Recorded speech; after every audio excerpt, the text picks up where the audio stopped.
সম্প্রসারিত গ্রাজুয়েশন অনুষ্ঠানে আজকে আমাদের মাঝে উপস্থিত আছেন আমাদের উপজেলা সমাজ সেবা অফিসার, আবার উপস্থিত আছেন আমাদের অতিরিক্ত কৃষি অফিসার এবং আমাদের উপস্থিত আছেন তাদের সম্মানিত কর্মকর্তা এবং আজকে যাদের এই আয়োজন তারা তাদের সাথে অবগত সবাইকে আসসালাম। আমি প্রথমে এখানে জয়েন করার পরে এটি হচ্ছে প্রথম এরকম একটা অনুষ্ঠান আমরা হচ্ছে করছি, যে অনুষ্ঠানটা হচ্ছে একদম আসলে প্রকৃত অর্থেই খুব অর্থবহুল একটা অনুষ্ঠান, যেখানে আমাদের প্রায় 32 জন হচ্ছে মেয়ে আমরা হচ্ছে 18 বছর তারা কমপ্লিট করতে পেরেছে এবং আমরা আগে থেকে বিয়ে হবে। কারণ আপনারা জেনে থাকবেন সারা বাংলাদেশের মধ্যে সবচেয়ে বাল্যবিবাহের হার কিন্তু হচ্ছে পিরোজপুরে, এবং পিরোজপুরের পাশাপাশি হচ্ছে যদি আমরা হচ্ছে পিরোজপুরের মধ্যে সবচেয়ে বাল্যবিবাহ দেখতে চাই তাহলে আমাদের দুটো উপজেলা আছে, তার মধ্যে হচ্ছে একটা ভান্ডারিয়াতে আছে, যে ভান্ডারিয়াতেও বাল্যবিবাহের হার অনেক বেশি। এবং আমি গত 5 মাসের ভান্ডারিয়ার অভিজ্ঞতা থেকে যেটুকু জানতে পেরেছি যে এখানে বাল্যবিবাহ আসলে হার কেন বেশি। ম্যাক্সিমাম ক্ষেত্রে দেখছি যে হচ্ছে ছেলেদের উদ্যুক্ত করার হচ্ছে হার খুবই বেশি, এবং এত পরিমাণ বেশি যে বাবা মা হচ্ছে ভয়ে দিয়ে দিচ্ছে।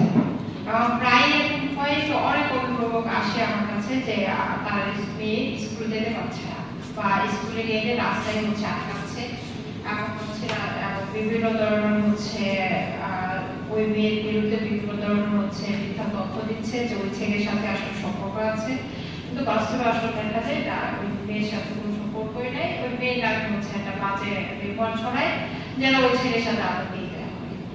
মানে এরকম একটা পরিস্থিতি ক্রিয়েট করে যে ওই বাবা হচ্ছে অসম্ভব, এরকম হচ্ছে মানে ওই মেয়ে পরের দিন থেকে কি করে যে স্কুলে যাওয়া বন্ধ করে দেয় অথবা কলেজে গেলে কলেজে যাওয়া বন্ধ করে দেয়। মানে প্রায় প্রতিনিয়ত হচ্ছে আমি আমার এরকম হচ্ছে যে আমি এরকম কোনো সপ্তাহ নাই যে এই সপ্তাহে এরকম একটা কেস মানে হ্যান্ডেল করতে হয় না। প্রায় প্রতি সপ্তাহে এরকম একটা দুটো এরকম পার ডে হচ্ছে একটা আসে এরকম কেস, বিভিন্ন ধরনের কেস আছে। বা পাশে গত মাসে একটা ঘটনা আপনাদের বলি যে হচ্ছে বাবা মা এসে পুরা কান্নাকাটি, ওর মা পুরা হচ্ছে বেহুশ, বাবা দেখলাম যে খুব বয়স্ক, সেই বয়স্ক ব্যক্তিটাই হচ্ছে একদম কান্নাকাটি হচ্ছে যে তার মেয়ে হচ্ছে পাওয়া যাচ্ছে না। এবং কয়েকদিন পরে হচ্ছে আমার পুলিশ দিয়ে ওই মেয়েকে খুঁজে খুঁজে বের করে নিয়ে আসলাম। নিয়ে আসার পরে ওই মেয়ে কিছুতেই হচ্ছে আবার তার বাবা মাকে অস্বীকার করছে না। মেয়েটার বয়স হচ্ছে সে ক্লাস 7-এ পড়ে, ঠিক আছে, ক্লাস 7-এ পড়ে, এবং হচ্ছে খুবই ছোট। আপনি দেখতে কোনোভাবে মানে তার শারীরিক গ্রোথ তো হয়ই নাই, মানে মানসিক গ্রোথ তো বাকি দিলাম, শারীরিক গ্রোথ হয় ওই মেয়ে। এবং ওই মেয়ে হচ্ছে কিছুদিন হচ্ছে মানে বাবা মার কাছে যায়। এরপরে আরেকটা ঘটনা হচ্ছে যে সেটাও মানে খুব মানে একটা হচ্ছে উচ্চবিত্ত একজন ফ্যামিলির মেয়ে, সেই মেয়ে হচ্ছে ছেলেটা চলে গেছে, ছেলের বয়স হচ্ছে 21 হয়, খুবই ছোট দেখে বড় হচ্ছে যে আমি ওই ছেলেকে জিজ্ঞেস করলাম যে তুমি এই যে অলরেডি বিয়ে করে ফেলেছে, কোর্ট প্যারেস করে ফেলেছে করে, আমার ছেলেকে জিজ্ঞেস করলাম যে তুমি এই মেয়েকে খাও কিভাবে, মানে একবার হয়ে যায়, ঠিক আছে। এই হচ্ছে অবস্থা। এরকম যে সমাজের পরিস্থিতি এরকম, সেখানে একটা মেয়ে হচ্ছে আমরা মেয়েদের ছেলেদের লাইফ যতটা হচ্ছে ইজি, মেয়েদের লাইফ ততটা ইজি না। কারণ প্রতিটা দিনই তাদেরকে স্ট্রাগল করতে হয়, কারণ হচ্ছে প্রতিটা দিন আপনি বিভিন্ন ভাবে হ্যারেস হবেন, রাস্তায় গেলে হ্যারেস হবেন, আপনি হচ্ছে স্কুলে গেলে হবেন, কলেজে গেলে হবেন, প্রায় ক্ষেত্রে আমাদের সমাজ ব্যবস্থা আসলে আমরা আমাদের সবার একটা মোবাইল আছে, আমাদের বাসায় সবার হাতে টিভি আছে, সবাই আমরা ল্যাপটপ চালাই, সবাই উচ্চ শিক্ষিত, কিন্তু আমাদের আসলে মানসিকতা তেমন চেঞ্জ হয় না। একটা মেয়েকে একটা মহিলাকে কিভাবে সম্মান দিতে হয় সেটুকু আসলে আমরা শিখি নাই। আর এখন তো ছেলে মেয়েদের এখনকার যে জেনারেশন, সেই জেনারেশনকে আপনি আরো আদব কায়দা শেখানো এটা তো অসম্ভব একটা ব্যাপার। তারা নিজের বাবা মাকে মানে না, সেক্ষেত্রে আপনি তো হচ্ছে আপনার অন্য কাউকে মানবে, সেটা হচ্ছে আপনি প্রায় হচ্ছে ছেলেদের বিশেষ করে ছেলেদেরকে আমি দেখি যে এখানে আমি রাস্তাঘাটে ঘুরে যেতে হবে, আমাদের যে বিহারি গেলের যে ছেলেরা আছে প্রায় দেখি যে এদেরকে শার্ট খুলে হচ্ছে স্কুল টাইমে ঘুরতেছে, ঠিক আছে। তো কয়েকজনকে এরকম আমরা ধরি, ওদের বাবা মাকে ফোন দেয়, ওদের বাবা মা ফোন রেসপন্সই নেই, ঠিক আছে, এবং ওর ছেলেরা যেগুলো করতেছে এটা যে অন্যায়, এটা ওর বাপারও ফিলিংস আসে। এই হচ্ছে অবস্থা। আর সমাজ আসলে কোন অবস্থায় গেছে যে আগে তো হচ্ছে বাপা লজ্জা বোধ করতো যে আমার ছেলে এরকম অন্যায় করেছে, এখন বাপমাদের দিন লজ্জা নেই, ঠিক আছে। এখন এই হচ্ছে সমাজের পরিস্থিতি। তো সেই পরিস্থিতিতে আপনারা প্রাক যে কাজটা করছে বা আজকে যে অনুষ্ঠান হচ্ছে, আমার আসলে সকাল থেকে একটু অসুস্থ ছিলাম, আমি গত 2 দিন ধরে একটু অসুস্থ ছিলাম। তো যখন এই প্রোগ্রামটা আমি কথা দিয়েছি, আর আমার মনে হচ্ছে যে এই প্রোগ্রাম আসলে অ্যাটেন্ড করা উচিত, তো এই জন্য হচ্ছে আমি এসেছি। তো প্রাকের এরকমটা মানে এত ভালো একটা হচ্ছে অবগণীয় একটা উদ্যোগ নেওয়া হচ্ছে যে তারা এতগুলো মেয়েকে হচ্ছে দীর্ঘদিন কালচার করা, তাদেরকে মোটিভেট করা, তাদের অভিভাবকদেরকে হচ্ছে মোটিভেট করা। কারণ আমরা জানি প্রতিনিয়ত হচ্ছে মেয়েদের আসলে বিভিন্ন জায়গা থেকে যেহেতু হয়, অনেক সময় বাবা হয়তো রাজি থাকে না, কিন্তু মানে সমাজের চাপে এবং সমাজের বিভিন্ন মানুষের কটু কথা সবকিছু শুনে অনেক সময় হচ্ছে বিয়েতে মানে রাজি হতে হয়। তো সেক্ষেত্রে এখানে যারা আছে তাদের আমি যে 4 জন হচ্ছে আমাদের সাথে কথা বলেছে, 4 জনের কনফিডেন্স থেকে আমার খুব ভালো লেগেছে। এবং আমার মনে হয় যারা উপস্থিত আছে প্রত্যেকটা বিয়েরই কিন্তু আলাদা আলাদা হয়তো গল্প আছে, কিন্তু তারা হয়তো বলতে পারে না। তো আমি তাদেরকে ধন্যবাদ জানাচ্ছি যে তারা হয়তো পড়াশোনাটা কন্টিনিউ করেছে এবং হচ্ছে আর্টস ক্রস করতে পেরেছে। কারণ একটা বিয়ের তো হচ্ছে কি মানে চাকরি বাকরি না হোক, বিয়ে হওয়ার জন্য যে শারীরিক যে স্টেট সেটার জন্য অন্তত 18 বছর হওয়া প্রয়োজন। তো আমি আবারও হচ্ছে আপনাকে ধন্যবাদ জানাচ্ছি তার এরকম একটা মহৎ উদ্যোগ নেওয়ার জন্য এবং হচ্ছে আমাকে সেখানে ইনভাইট করার জন্য আমি ধন্যবাদ জানাই। আজকে এই অনুষ্ঠানে হচ্ছে আয়োজন করার জন্য যারা আয়োজনের সাথে রিলেটেড ছিলেন সবাইকে ধন্যবাদ জানাচ্ছি। শুরু থেকেই আমি প্রোগ্রামের অংশগ্রহণের সুযোগ পেয়ে আমি প্রথমেই প্রাককে ধন্যবাদ জানাচ্ছি, এবং আমি একজাক্ট দুর্নীতি যাদের কথাগুলো শুনলাম, যারা একরকম আমাদের সমাজ ব্যবস্থায় সবচেয়ে বড় যে আমাদের নারী প্রতিবন্ধকতা, যদি আমরা এই চিঠির আমাদের লক্ষ্যমাত্রার দিকে তাকাই, সেখানে আমাদের নারীর ক্ষমতায়নের কথা বলা হয়েছে, আমাদের সংবিধানেও সেখানে নারী ক্ষমতায়নের কথা বলা হয়েছে। কিন্তু আমাদের সমাজ ব্যবস্থায় আমাদের এই ক্ষেত্রে নারী অনেক সময় বাল্য বিবাহ যে বড় একটা সমস্যা, সেটা থেকে কিন্তু আমাদের এই আমাদের এনজিওদের মধ্যে অন্যতম একটি সংস্থা যারা আমাদের নারীর ক্ষমতায়ন নিয়ে কাজ করছেন, তাদেরকে অসংখ্য ধন্যবাদ জানাচ্ছি যে এমন একটি গুরুত্বপূর্ণ বিষয়ে আমাদের এখানে যারা প্রতিটা পার্টিসিপেন্ট আছেন, যেহেতু তারা পড়ালেখার মধ্যে অবস্থায় আছেন, এবং নারীর ক্ষমতায়ন যদি তাদেরকে সামনের দিকে দিনগুলোতে যদি এগিয়ে যেতে চায়, সেক্ষেত্রে আমাদের কিন্তু শিক্ষিত হতে হবে, সামনের দিনগুলোতে এগিয়ে যেতে হবে। আমাদের দিদি বললেন যে তার মেয়ে বিষয় নিয়ে কথা বললেন, সামনের দিনগুলো কিন্তু আমরা জানি যে ইন্টারমিডিয়েট পরেই কিন্তু আপনাদের আমাদের চাকরির সুযোগগুলো যে ফিল্ডে যাবেন প্রত্যেকের কিন্তু আমাদের কয়েকটা সেশন আপনাদের পরিচালিত হয়েছে, সেখানে কিন্তু আপনাদের কথাগুলো বলা হয়েছে, রাকের যে আপনারা প্রত্যেকে উপস্থাপন করেছেন, সেখানে এক একজন যে আপনাদের লক্ষ্যমাত্রার কথা বলেছেন, সেটা কিন্তু পূরণ হবে কিন্তু এই সামনের দিনগুলো থেকে। আমাদের ইচ্ছা থাকবে যে আপনার নারীর ক্ষমতায়নের যে বিষয়টা আমরা সরকার যে আমাদের যেভাবে আমাদের গুরুত্ব দিচ্ছে, আমরাও প্রত্যেক ক্ষেত্রে আমরা চেষ্টা করছি। সেক্ষেত্রে আপনারা আপনাদের যে জায়গা থেকে সামনের দিনগুলোতে নিজেদেরকে উপস্থাপন করার জন্য এই দিনগুলো কিন্তু সবচেয়ে ভাইটাল। আমাদের এই সময়টায় অনেক ক্ষেত্রে দেখা যায় যে আমাদের সমাজ ব্যবস্থায় মেয়েদেরকে বিয়ে হয়ে যায় 18 বছর পরেই আপনার 18 দেখা যায় যে বিয়ে হয়ে যাচ্ছে, নারী কিন্তু সংসারে যাচ্ছে, সেক্ষেত্রে দেখা যাচ্ছে অনেকে যাচ্ছেন সামনের দিকে এগিয়ে যাচ্ছে, আমাদের দিন দিন আস্তে আস্তে কিন্তু আমাদের পরিবর্তন হচ্ছে। কিন্তু আমাদের নারী ক্ষমতায়নের ক্ষেত্রে গেলে আমাদেরকে সামনের দিনগুলোর ক্ষেত্রে আপনাদেরকে সামনের দিনগুলোর দিকে চিন্তা করতে গেলে অবশ্যই কিন্তু স্টাডি করতে হবে। সামনে আমাদের যেহেতু আমাদের সুযোগ আছে, অবশ্যই আপনাদের ইচ্ছা থাকবে, এবং ব্র্যাক যেহেতু আপনাদের সাথে আছে, আমাদের এরকম প্রত্যেকটা এনজিওকে আমরা আশা থাকবে যে আমাদের বিশেষ করে বাল্যবিবাহ প্রতিরোধ ইফটিজিং আমাদের একটা বড় সমস্যা আমাদের মেয়েদের জন্য। এই জিনিসটা আমাদের যেহেতু এখানে আমাদের অ্যাড করা হয়েছে এই বিষয়গুলো নিয়ে, আমার মনে হয় যে সুন্দর একটি ব্র্যাক যে সুন্দর একটি উদ্যোগ নিয়েছে, সামনের দিনগুলোতে তারা একটি সুন্দরভাবে এই দিনগুলোকে আরো সুন্দরভাবে কার্যক্রমগুলো ব্যবস্থা নেবেন, এই আশাবাদ ব্যক্ত করে আমি আমার সঙ্গে একটা দেশের জন্য বাল্যবিবাহ শূন্যের পরিমাণ নিয়ে আসা কমিয়ে আনা একটা দেশের সার্বিক উন্নয়ন অবশ্যই করতে পারে। আপনারা যারা এখানে উপস্থিত করেছিলেন, আপনারা যে লক্ষ্যটা অর্জন করে করেছেন এটা অবশ্যই পজিটিভ। আমি গ্রামের প্রতি কৃতজ্ঞতা স্বীকার করছি এবং আপনারা যারা উপস্থিত রয়েছেন বিশেষ অভিভাবক যাদের সাপোর্ট দিয়েছে, যারা শিক্ষার্থী রয়েছে, আমি এদের প্রতি অবশ্যই কৃতজ্ঞ। আপনাদের সবাইকে ধন্যবাদ। কিন্তু একটা বিষয় মনে রাখতে হবে, আমাদের যদি আমরা সৎ রাখতে পারি, যদি আমরা সৎ হতে পারি, তাহলে আমাদের এই দেশের উন্নয়ন হবে। আর সৎ থাকার জন্য আর সৎ পথে চলার জন্য আমাদের যেটা প্রয়োজন সেটা হচ্ছে হালাল পথে ইনকাম করা। কারণ সেটা কিভাবে সম্ভব? সেটা সম্ভব হচ্ছে যোগ্যতা অর্জন করা। আপনি যদি যোগ্যতা অর্জন করতে না পারেন, তখনই আপনার মাথায় বিভিন্ন কিছু ঘুরপাক খাবে, যেগুলো অন্যায় সেগুলো আপনার করতে বাধ্য হবে। তো আপনারা যেহেতু এখন শিক্ষার্থী, আপনাদের এই সময়টা যদি আপনারা কাজে লাগান, এই সময়টা যদি আপনারা অপচয় না করেন, তাহলে আপনারা এমন একটা ওয়ে তৈরি হবে যেখানে আপনি সৎভাবে ইনকাম করতে পারবেন। আর একজন মানুষের সৎ থাকার জন্য তার ইনকাম সোর্সটা সৎ থাকা এবং তার একটা ইনকাম সোর্স থাকা খুব গুরুত্বপূর্ণ। আমি অনেক ক্রাইটেরিয়া অর্জন করলাম, আমি অল্প বয়সে বিয়ে করলাম, আমি বিয়ে করলাম 3 বছর বয়সে, আমার কোনো যোগ্যতা নেই, তার কোনো লাভ হবে? আপনি আরো বেশি বিপদগ্রস্ত হবে। আপনি 20 বছরের বিবাহ করলে কিন্তু আপনার যোগ্যতা নেই, এই সাথে সাথে যোগ্যতা অর্জন করতে হবে।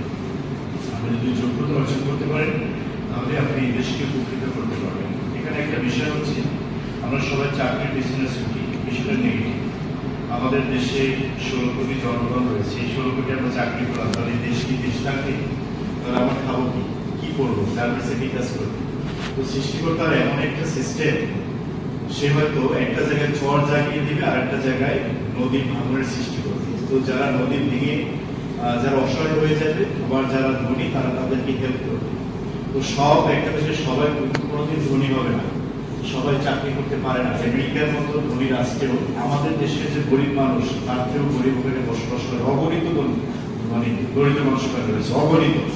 আমাদের থেকেও দরিদ্রের হার ওখানে অনেক বেশি রয়েছে। তো সেই তথ্যগুলো হয়তো গোপন করে। তো আমরা সবাই চাকরি করবো না, সবাই কৃষিকাজে করবো না।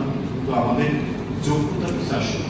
আমরা যদি কৃষিকাজে করি, আমরা যে কোনো কাজে যদি করি, আমাদের মাঝে যদি স্পেসিফিক কোনো যোগ্যতা থাকে, যেমন এই স্টুডেন্টের কথা খুব ভালো লাগছে, সে ইংলিশে ফ্লুয়েন্ট হতে চাচ্ছে বা ইংলিশে ফ্লুয়েন্ট আছে, বিষয় পজিটিভ, কিন্তু এটা যোগ্যতা। এখানে যারা উপস্থিত রয়েছে সমাজের অভিভাবকরা এবং শিক্ষার্থীরা, যে কোনো একটা যোগ্যতা আপনার অবশ্যই অর্জন করতে হবে। যে কোনো বিষয়, আপনি হতে পারেন মোবাইল মেকানিক, কম্পিউটার মেকানিক, আপনি হতে পারেন একজন ভালো কৃষক উদ্যোক্তা, হতেই পারে। এভাবে আসলে বিভিন্ন দিকে যদি আমরা যেতে পারি, তাহলে যে সে সত্যিকার উন্নয়ন হবে, শুধু চাকরি না। আর একটা বিষয়, পড়াশোনার কোনো বিকল্প নেই। আপনারা যখনই সময় পাবেন পড়াশোনা করবেন। আমি দুটো বইয়ের রেফারেন্স করলাম, আপনারা যখনই সময় পাবেন বই দুটো পড়ে নেওয়ার চেষ্টা করবেন। একটা হচ্ছে দ্য মিরাকল মর্নিং, আবার বলছি যদি নামটা মনে রাখতে পারেন, দ্য মিরাকল মর্নিং। এই বইটা বাংলা অনুবাদ পাওয়া যায়, আপনি অনলাইনে নিতে পারেন, বইটা আপনারা পড়ে শেষ করবেন। আর একটা হচ্ছে the rich dad, the poor dad. এই বইটা, এই দুটো বই পড়লে পড়ে শেষ করবেন, আপনার জীবনে অনেক পরিবর্তন আসবে। যেটা আমরা ঘন্টার পর ঘন্টা যদি আমরা আলাপ করি, অনেক সেমিনার করি, তার থেকে তত উপকৃত হবে যদি এই দুইটা বই যদি আপনি শেষ করেন। খুশি সবাইকে ধন্যবাদ জানাচ্ছি। আসসালামু আলাইকুম।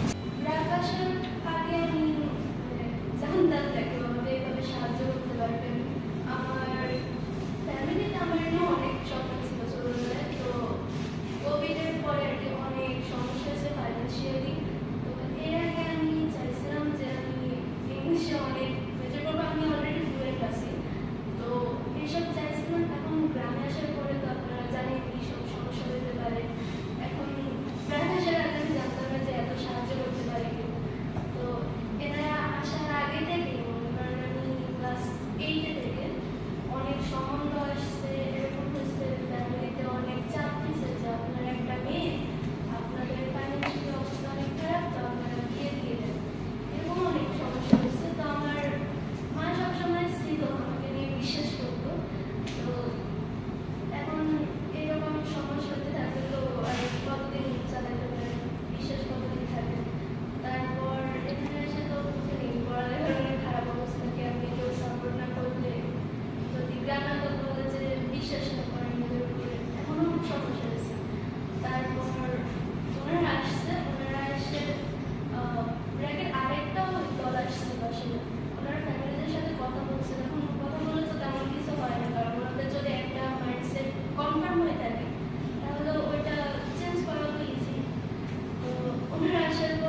নিজের জায়গায় নিজে কনফিডেন্টলি দাঁড়াতে যায়, তারপর কীভাবে মানে সামাজিক অবস্থায় একজন মেয়ে কীভাবে মানে শক্তভাবে দাঁড়িয়ে নিজের লক্ষ্যে নিজে পৌঁছানো যায় আমি ব্র্যান্ডের কাছ থেকে শিখেছি। তো প্রথম থেকে এরা আমাকে অনেক সাপোর্ট দিয়েছে, কীভাবে আমি লেখাপড়া করতে পারি, কীভাবে আমি পরিবারের সাথে আলাপ করে যে নিজের লক্ষ্যে না যাওয়া পর্যন্ত বিয়ে করবো না, তারপরে আমি আমার লাইফের চয়েসটা যাতে আমি ঠিকঠাক করে নিতে পারি, এই ব্র্যান্ড থেকে আমাকে সেই সম্পূর্ণ সাপোর্টটা দিচ্ছে। আমার ফ্যামিলির সাথে কথা বলছে যে যাতে বিয়ে না দেয়, যাতে ঠিকঠাকভাবে আমার স্বপ্ন পূরণে মানে আমি যাতে লেখাপড়া করে নিজে প্রতিষ্ঠিত হতে পারি, তারপরে আমার ফ্যামিলির জন্য ইনফ্যাক্ট আমার সমাজ তারপর দেশের জন্য কিছু করতে পারি, সেই জন্য যাতে নিজে লক্ষ্যে পৌঁছাতে পারি, নিজের পায়ে নিজে দাঁড়াতে পারি, সেই জন্য আমার মা বাবার সাথেও মাঝে মাঝে সেশন করছে, তাদের সাথে আলাপ করছে। তারপর আমার লক্ষ্যকে ছুঁয়ে দেখা, আমি জীবনে কি হতে চাই সেই বিষয়ে আমার ফ্যামিলির কাছে আমার বাবার কাছে চিঠি লেখা সেটা তারা করাইছে। তারপর আমি জীবনে কি হতে চাই, কোন প্রফেশনে নিজেকে দেখতে চাই সেই ছবি আর্ট করাইছে। আমি তখন মানে ইন্টার ফার্স্ট ইয়ার করতাম, তখন আমি একটা ছবি আর্ট করেছি, তখন আমার লক্ষ্য ছিল যে আমি ডাক্তার হতে চাই। তো আমি ওই ডাক্তারের একটা ছবি আর্ট করে জমাছিলাম ব্র্যান্ডের কাছে, কোন লাইনে গেলে কি ভালো হবে লেখাপড়ার ক্ষেত্রে, সেই সব বিষয়ে বিভিন্ন গাইডলাইন আমি ডাক থেকে পাইছি। তারপর সমাজের মানে চলাফেরার ক্ষেত্রে নারীদের যা যা বাধা আসে আর কি, কেউ চিটিং করলে বা কেউ বাজে মন্তব্য করলে কীভাবে তার বিরুদ্ধে উঠে দাঁড়ানো যায়, এই সম্পর্কে বিভিন্ন সাহস দিয়েছে আমার এরা। আমি সকলকে ধন্যবাদ মানে আমাকে এই সংস্থার সাথে যুক্ত করার জন্য, স্যারদের এত সুন্দর মানে সংস্থাটা অনেক ভালো লাগছে আমার কাছে। আমাদের আশেপাশে আরো বাল্যবিবাহ হয়, তাদের প্রতিবাদ করা যদি আমরা না পারি তাহলে আমাদের উপর লেভেলে যারা আছে তাদের কাছে আলাপ করে এটা বন্ধ করা, আমাদের লক্ষ্যে কিভাবে পৌঁছতে পারবো এটা বোঝানো হয়েছে। তারপর বিভিন্ন সেকশনের মাধ্যমে আমাদের মা বাবাদের সচেতন করা হয়েছে যাতে বাল্যবিবাহ না দেওয়া হয়, তারপর যাতে আমরা আমাদের লক্ষ্যে পৌঁছতে পারি এই বিষয়ে আমাদের ধারণা দেওয়া হয়েছে, কিভাবে আমরা আমাদের লাইফে এগিয়ে যেতে পারি এইসব বিষয়ে ধারণা দেওয়া হয়েছে। আমার মেয়ে কিন্তু হচ্ছে এই সকল আর এই প্রশ্নজনা বা বিবেচনা সব সে ইন্টার পরীক্ষা দিচ্ছে, কাল থেকে যাবে আছে এখন বরিশালে। আমি এটা এই সবার এখন তার এটাই হচ্ছে যে এই প্রতিষ্ঠান দিয়া সে অনেক বাড়িগুলো রক্ত পাচ্ছে, প্রতিরোধ করছে, দেবশ্রী নারী মণ্ডলে জনসংখ্যা ওই গঠন করছে সব এক এক করে প্রত্যেকের বাড়িতে বাড়িতে গেছে, ওগুলি শুনছে যে আমরা প্রতিরোধ করবো বাল্যবিবাহ, 3-4টি এভাবে করছে। করার শেষে ওদের লক্ষ্য হয়েছে যে ও বুঝাইছে, ও বলছে যে আমরা কেউ ডাক্তার হব, কেউ টিচার হব, কেউ বিদেশে যাবো, আমরা মানে জীবন লাইফে আমাদের যেটা ওটা করবো, আমরা ছেলেরা যদি পারে তাহলে আমরা মেয়েরা কেন পারবো না, আমরা বিবাহ প্রতিরোধ করবো। বাবা মাকে চাইলে বাড়িতে থেকে অবশ্যই এই এখন এইখানে তারা সবাই অগ্রসর হয়ে এখন নিজেদের মতো নিজের পায়ে দাঁড়াই গেছে। প্রত্যেকে তাদের জীবন ধন্য করবে এবং জীবন উজ্জ্বল করবে, ওরা চাকরি করবে, তারপরে ওদের ভবিষ্যৎ চিন্তা করতেছে। প্রত্যেকটা মেয়ে যে বলতেছে আমরা সবাই যেভাবে যে প্রতিটি যে যার ফ্যামিলিতে যে রকমের ঠিক ওইভাবেই আমরা অগ্রসর হয়ে আমরা পরের ধাপে আমরা চাকরি হোক যাই হোক আমরা নিজ পায়ে দাঁড়াই, তারপর আমরা বিয়ের সাথে বসবো। এইটা কোথা থেকে আসছে? এই গ্রাফ যেটাই আমরা স্থানটাই সবাই শিখেছি, প্রতি ওদের বাড়িতে বাড়িতে বাচ্চা নিয়ে এভাবে বসে এই কয়েক বছর এভাবে ট্রেনিং দিতেছে। আমরাও যাইতাম, আমাকেও ছিল, আমরা এইভাবে বাচ্চাকে আগাই দিচ্ছি। আমার মেয়ে সমস্ত কত জায়গায় বলছে, কিন্তু আমি বলছি না, আমার দুইটা মেয়ে, বড় মেয়ে সরকারি নার্স হয়েছে এই 1 বছর বয়স, আর ছোট মেয়ে 5 থেকে গোল্ডেন পাইছে, 5এও ট্যালেন্ট পাইছে, তারপরে জেএসসিতে ট্যালেন্ট পাইছে, তারপরে এই ইংলিশে এসএসসিতে ট্যালেন্ট পাইছে, জিপিএ 5, এখন কালকে ইন্টারের রেজাল্ট হবে। মেয়ে এখন আছে কোথায়? বরিশালে উদ্ভাসন মাসে কোচিং করতেছে ভার্সিটির এবং ডাক্তার। তাহলে কোথা থেকে এটা আসছে? এই গ্রাফ থেকে আসছে, প্রথমত এই গ্রাফ থেকে আসছে। যখন 9 পরে আমার মেয়ে খুব সুন্দরী করে বিয়ে দেওয়ার জন্য মানে এমনই করছে বলার মতো না, এ কয়েক বিয়ে করবো, ও কয়েক বিয়ে করবো, এই ছাত্রের কাছে গেছি বা বলছি আসছি এলাকায় প্রতি রোজ আমি এই থানাগাছে আসছি, ভাত আগাইতে গেছি, বাচ্চা নিয়ে গেছি, বাচ্চা দিয়ে গেছি। এই সরকারি কলেজে যে কয়দিন পরীক্ষা হয়েছে কয়দিন আমি নিয়ে আসছি, বসে রয়েছি, পরীক্ষা শেষ হয়েছে নিয়ে গেছি। এখন আমি মেয়েটা একটু নিরাপদে রাখছি, যেহেতু আমি এখন বরিশালে দিছি, মেশিনে আছে 4 তলার উপরে, এখন আমি একটু মিলিয়ে বলছেন। এইভাবে সবাই আমি চাই যে তোমরা এইভাবে সবাই অগ্রসর যার যার পায়ে দাঁড়াও এবং সবাই চাকরি কথা করো, তারপর তোমরা বিয়ে শাদী করো। আর প্রতি সপ্তাহে তো ওরা সবাই মিটিং করতেই আছে, কালকে একটা মিটিং হয়েছে, প্রতি মাসে একটা মিটিং করে। এই ছাড়াই অনেক নিয়েই কষ্ট করতে আছে। আমরা আসলে আজকে আনন্দিত এই কারণেই, আমি মনে করি ছাড় ভালোভাবে জানি বাংলাদেশে এখনো নারীরা নির্যাতনের শিকার। গতকালকে আমরা একটা বিবিসি প্রতিবেদনে দেখলাম 70% নারী এখনো নির্যাতনের শিকার। আজকে যে কারণে নির্যাতনের শিকার নারীরা সংখ্যা বেশি, সেখানে একটা কারণ, সেটা হচ্ছে বাল্যবিবাহ। আমাদের প্রোগ্রামের মূল উদ্দেশ্য থেকে একটা হচ্ছে আমাদের সামনে উপবিষ্ট যে সমস্ত মেয়েরা বসে আছে, এরা আমাদের স্বপ্ন, আমাদের দেশের ভবিষ্যৎ। যদি আমরা তাদেরকে এই বাল্যবিবাহ মুক্ত করতে পারি, তাহলে এরা আমাদের স্বপ্ন হবে। সেই লক্ষ্যকে সামনে রেখে আজকে আমরা তাদেরকে বিভিন্ন সেশনের মাধ্যমে তাদের শিখিয়েছি কিভাবে বাল্যবিবাহ প্রতিরোধ করতে হয়, কিভাবে স্বপ্ন দেখতে হয়, কিভাবে নিজের আত্মমর্যাদা নিশ্চিত করতে হয়, তারা শিখেছে। তাই আজকে আমাদের শ্রদ্ধেয় উপজেলা নির্বাহী কর্মকর্তার সামনে আমরা তাদেরকে হাজির করতে পারছি তাদের স্বপ্নের গল্পগুলো শোনানোর জন্য। আজকে যে সময়ে 18 বছরের মেয়েরা বিয়ে করে নির্যাতনের শিকার হচ্ছে, যৌতুকের বলি হচ্ছে, আত্মহত্যা করছে, সেই সময়ে আজকে আমাদের সেই 18 বছরের মেয়েরা সামনে উপস্থিত হয়ে তাদের স্বপ্ন বাস্তবায়নে এগিয়ে যাচ্ছে। আমি বিশ্বাস করি আজকে আমরা যারা এখানে অভিভাবক আছি, প্রত্যেকেই যদি আমাদের এই সোনার মেয়েদেরকে স্বপ্ন বাস্তবায়নে তাদের পাশে দাঁড়াতে পারি, গভর্নমেন্ট, নন গভর্নমেন্ট এবং অন্যান্য সবাই মিলে, আমরা প্রত্যাশা রাখি এই দেশের সুন্দর ভবিষ্যৎ গড়তে তারা ভূমিকা রাখবে।